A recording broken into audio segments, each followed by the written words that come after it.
ॐ भूर्भुवः स्वः तत्सवितुर्वरेण्यं भर्गो देवस्य धीमहि धियो यो नः प्रचोदयात्। ओम सभी को नमस्ते जी।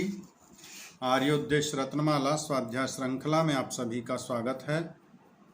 आज हम सब आर्योद्देश्य रत्नमाला के क्रम संख्या 55 और 56 का स्वाध्याय करेंगे।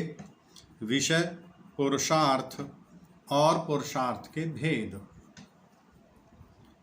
पुरुषार्थ अर्थात सर्वथा आलस्य छोड़ के उत्तम व्यवहारों की सिद्धि के लिए मन, शरीर, वाणी और धन से जो अत्यंत उद्योग करना है उसको पुरुषार्थ कहते हैं।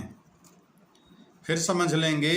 सर्वथा आलस्य छोड़ के उत्तम व्यवहारों की सिद्धि के लिए अर्थात श्रेष्ठ कार्यों के लिए जो हम तन मन धन से अत्यंत परिश्रम करते हैं, कठोर परिश्रम करते हैं, पुरुषार्थ करते हैं, उसका नाम पुरुषार्थ है।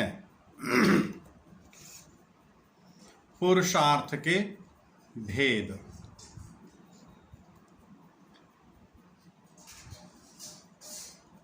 जो अप्राप्त वस्तु की इच्छा करनी, एक। प्राप्त का अच्छी प्रकार रक्षण करना, दो। रक्षित को बढ़ाना, तीन।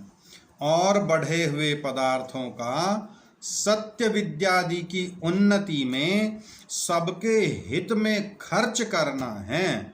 इस प्रकार चार प्रकार के कर्मों को पुरुषार्थ कहते हैं। अर्थात ये भी पुरुषार्थ के ही चार प्रकार के भेद हैं। उत्तम व्यवहारों की सिद्धि में जब हम तन मन धन से अत्यंत परिश्रम करेंगे तो पहला चरण है जो अप्राप्त की इच्छा करनी। यदि इच्छा ही नहीं है तो परिश्रम कौन करेगा, पुरुषार्थ कौन करेगा। अब पहला है इच्छा करनी, जो अप्राप्त पदार्थ हैं, और जब इच्छा की और उनको प्राप्त कर लिया तो फिर उनका रक्षण भी करना है। जिसका रक्षण कर लिया तो वो व्यर्थ ना चला जाए, इस रक्षित पदार्थों को बढ़ाना भी तो है। अब बढ़ भी गए, धन संपदा की प्राप्ति करने की इच्छा की और प्राप्त भी कर लिया, लेकिन बैंक में एफडी डाल करके और शांत बैठ गए। बस ऐसा नहीं करना है। जैसे पुराने पूर्वज हमारे करते थे, मटके आदि में घड़े में धन भरा और भूमि में गाड़ दिया और फिर भूल गए। ऐसा नहीं करना है। अप्राप्त की इच्छा करनी और इच्छा करके फिर उसके लिए परिश्रम पुरुषार्थ किया, उसको प्राप्त कर लिया तो उसकी रक्षा भी करनी है, और रक्षा करे हुए का बढ़ाना है, संवर्धन करना है। और फिर बढ़ गया तब उसका सत्य विद्यादि के लिए उसका फिर खर्च भी करना है, प्रयोग भी करना है। तो ये चार प्रकार का पुरुषार्थ कहलाता है। श्रद्धेय आचार्य परमदेव मीमांसक जी की व्याख्या इस पुरुषार्थ और उसके भेद पर संयुक्त व्याख्या। धर्म, अर्थ, काम और मोक्ष पुरुष का अभिष्ट है, उद्देश्य है, प्रयोजन है। परिश्रम किसके लिए करते हैं? हम तो प्रायः जीविकोपार्जन के लिए परिश्रम पुरुषार्थ करते रहते हैं, उसी में सारा जीवन चला जाता है। लेकिन इसका नाम पुरुषार्थ नहीं है। पुरुषार्थ है जो पुरुष का मुख्य प्रयोजन है। धर्म, अर्थ, काम और मोक्ष, इन चारों की प्राप्ति करना। इसकी प्राप्ति हेतु उत्तम व्यवहार, स्वभाव, कर्म, स्तुति, प्रार्थना, उपासना आदि। कैसे प्राप्त होगा? उसके लिए अपना स्वभाव तो वैसा हो, परिश्रम तो वैसा करें, कर्म तो वैसा करें, परमेश्वर की स्तुति तो करें, प्रार्थना तो करें, उपासना तो करें। आदि की प्राप्ति के लिए मन, वचन और शरीर से, धन से जो अत्यंत प्रयत्न करना है वह पुरुषार्थ कहलाता है। मन से भी वैसा ही, वाणी से भी वैसा ही, शरीर से भी वैसा ही एक लक्ष्य की प्राप्ति के लिए अत्यंत परिश्रम करना, इसका नाम पुरुषार्थ है। मन से विचार अर्थात संकल्प, शरीर से अथक प्रयत्न और वाणी से दूसरों से सहाय लेने या दूसरों को प्रेरित करने का उद्योग, और धन से संसाधन एकत्रित कर अभिष्ट को सर्वथा सर्वदा आलस्य रहित होकर प्राप्त करना होता है। वाणी से दूसरों की सहायता भी लेते हैं और दूसरों को प्रेरित भी करते रहते हैं। कोई सिद्धांत, कोई विषय समझ नहीं आ रहा तो प्रार्थना करेंगे आचार्यों से, गुरुजनों से, विद्वानों से, तपस्वियों से, योगियों से, सन्यासियों से। वो उस विषय को समझाएंगे, वो सिद्धांत को बताएंगे। और वाणी से हम भी किसी को प्रेरित कर सकते हैं।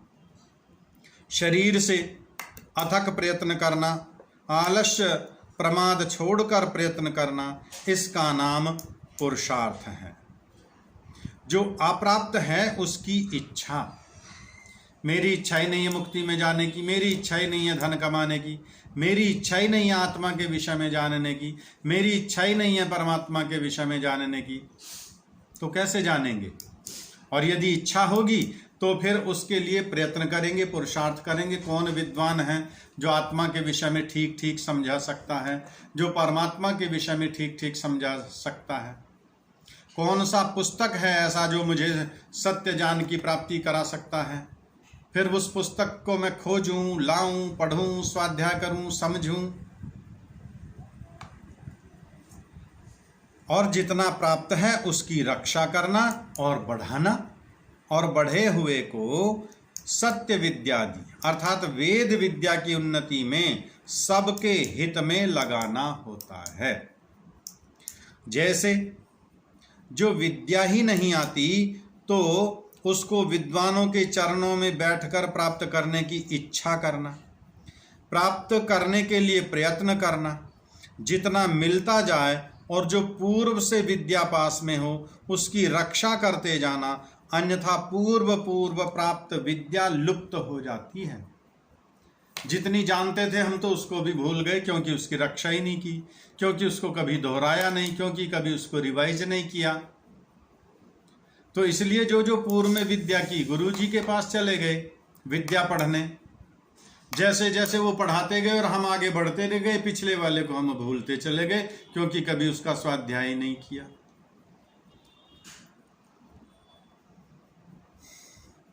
अतः नवीन विद्या का ग्रहण, मनन और चिंतन करना, विद्या की वृद्धि तथा प्रभूत विद्या को पारोवर्यवित हो वेद विद्या का अर्थ प्रकाश, उससे आविष्कार, उसका प्रचार प्रसार करना होता है।